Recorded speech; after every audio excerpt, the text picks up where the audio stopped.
നിങ്ങളിൽ പലരും ചില പ്രൊജക്റ്റൊക്കെ സ്റ്റാർട്ട് ചെയ്ത് വെച്ചവരുണ്ട്, അത് കംപ്ലീറ്റ് ചെയ്യാൻ പോകുന്നവരുണ്ട്. അതോടൊപ്പം തന്നെ ഒരു പ്രൊജക്ട്, ഒരു DPR ഒക്കെ തയ്യാറാക്കി സബ്മിറ്റ് ചെയ്തുകൊണ്ട് ഇനിയുള്ള കാലത്ത് നല്ല രീതിയിൽ ആ ഒരു മേഖലയിലേക്ക് കൂടി കാലെടുത്ത് വെക്കാൻ വേണ്ടി പോകുന്നവരുണ്ട്. ഇതിൻ്റെ ഒരു വയബിലിറ്റി ഒക്കെ ഒന്ന് ചെക്ക് ചെയ്തുകൊണ്ട് ഇതിൽ ഇൻവെസ്റ്റ്മെന്റ് ചെയ്താൽ ഉള്ള ഗുണദോഷങ്ങളൊക്കെ പഠിക്കാൻ വേണ്ടി ഇവിടെ എത്തിയിട്ടുള്ള ആൾക്കാരുണ്ട്.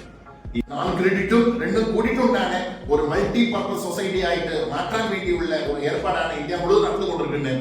കേരളത്തിൽ അങ്ങനത്തെ കുറെ സ്ഥാപനങ്ങളുണ്ട്. ഇവിടെ ഉള്ള എത്രയോ സ്ഥാപനങ്ങൾ ഈ നോൺ ബാങ്കിങ് ബിസിനസ് ചെയ്യുന്നത്. പക്ഷേ അത് വയബലായിട്ട് ചെയ്യണം, ഇനിയും പുതിയ പുതിയ പദ്ധതികളെ തുടങ്ങാനും നമുക്ക് കഴിയണം. അതെല്ലാം ഒരു വിഷയമാണ് ഈ എന്താ പറയുക അഗ്രികൾച്ചർ ഇൻഫ്രാസ്ട്രക്ചർ ഫണ്ട്. 2020 ആ ഒരു കാലഘട്ടത്തിലാണ്, ബഡ്ജറ്റിലാണ് കേന്ദ്ര സർക്കാർ ഇങ്ങനത്തെ ഒരു പ്രൊജക്റ്റ് ആയിട്ട് വരുന്നത്. ഇതാണ് അഗ്രികൾച്ചർ ഇൻഫ്രാസ്ട്രക്ചർ ഫണ്ട്. ആദ്യം കൊണ്ടുവന്ന സമയത്ത് ഈ AIF ഗുണം എന്തായിരുന്നു? അതാണ് 3% ഇൻട്രസ്റ്റ് സബ്വെൻഷൻ ആയിരുന്നു. പിന്നെ ഏത് സ്കീമുമായിട്ട് നമുക്ക് കൺവേർട്ട് ചെയ്യും. നിങ്ങൾ എത്തിച്ചേർന്ന ഓരോരുത്തർക്കും ICMന്റെ നന്ദി. ഈ പ്രോഗ്രാമിന്റെ പേരിൽ ഔദ്യോഗികമായ ഒരു നന്ദി മാത്രമാണ്. ഇനിയാണ് നമ്മുടെ പ്രോഗ്രാം സ്റ്റാർട്ട് ചെയ്യുന്നത്. അത് തിരിച്ചറിവിൽ തന്നെ ഒരു നന്ദി വേണം നിങ്ങൾ എവരെയും ICMന്റെ ഭാഗത്തുനിന്ന് അറിയിക്കുന്നു.